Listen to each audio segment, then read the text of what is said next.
Now आज मैं आपके लिए वीडियोस लेके आया हूँ इसकी। ये आपके पास एक लिस्ट दी हुई है नंबर्स की, आपने चेक करना ये एपी है या नहीं है। एपी कैसे चेक होता है, और अगर ये एपी है तो इसकी नेक्स्ट 3 टर्म्स भी निकालनी, आगे वाली 3 टर्म्स आपने फाइंड करनी है। तो सबसे पहले हम इसे चेक करेंगे कि वेदर इट इज़ एपी और नॉट। अब देखो एपी कैसे चेक होती है।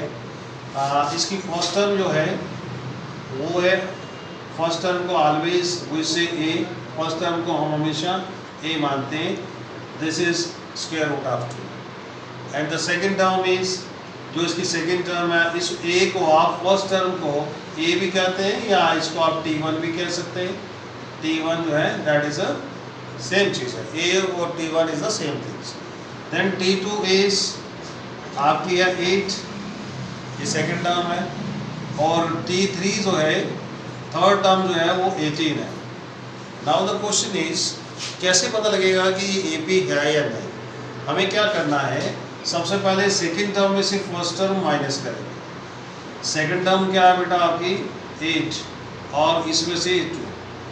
अब कुछ बच्चे इसको माइनस करने लगते हैं, ये माइनस नहीं होगा क्योंकि रूट के अंदर की वैल्यू जो जिसे इरेशनल फैक्टर बोलते हैं वो सेम नहीं है।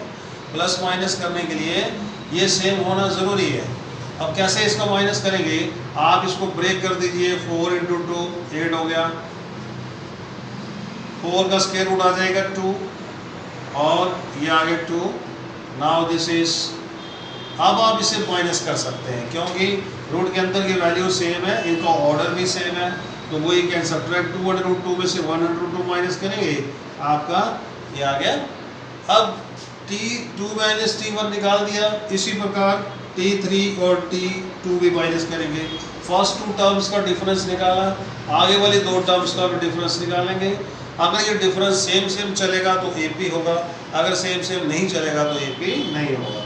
अब थर्ड टर्म देखिए, this is 18 and this one is 8। इसे ब्रेक करेंगे कैसे, 9 2 = 18। इसे कैसे ब्रेक करेंगे, 4 2 = 8, 9 का स्क्वायर रूट हो गया 3, 2 का हो गया। अब आप इसे सब्ट्रैक्ट कर सकते हैं 1/√2। अब देखो बेटा ये सेम आया रिजल्ट, इसका मतलब ये है T3 - T1 ये बराबर हुआ, ये इसके बराबर हो गया। अगर बराबर हो गया तो यस इट इज एपी, हम कहेंगे कि यहाँ बिल्कुल ये एपी है। एपी की यही निशानी है।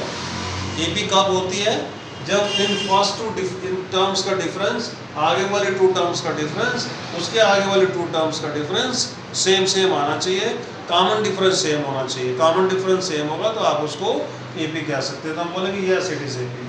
Now the next question is 1 2 3 and 4। 4 terms तो आपको दिए हैं, अब आपने 5th टर्म निकाल ली है। पहले तो ये चेक कर दिया कि ये एपी है या नहीं है, वो चेक हो गया एपी है। अब इसकी 5th टर्म कैसे आएगी, A5 निकालना है। A5 निकालने का फॉर्मूला होता है बेटा A + 4D। ठीक, A is your first, square root of 2, 4D कितना कितना आ रहा है, D यहाँ से देख सकते हैं, this is a D/√2, plus करेंगे इसको, ये बन जाएगा 5/√2। 5 को आप रूट के अंदर इस तरह से डाल सकते हैं, this will be 50। Now this is your 5th term. अब 6 कैसे निकालेंगे, 6 निकालने के लिए यहाँ पर 5D आ जाएगा, जो यहाँ है उससे एक लेस यहाँ लिख देना है। व्हाट इज ए, D है आपका square root of 2, this is 6/√2 हो गया। 6 को रूट में डाल दीजिए, दिस इज 72। ये आपकी 6th टर्म हो। इसी प्रकार से आप जहाँ तक आप टर्म निकालना चाहें तो निकाल सकते हैं। So this is the way how to find whether the list of number is AP or not। ठीक है, I hope it is clear. Now you will try this, इसको आप ट्राई करना कि ये है या नहीं। That's all, thank you for watching this video.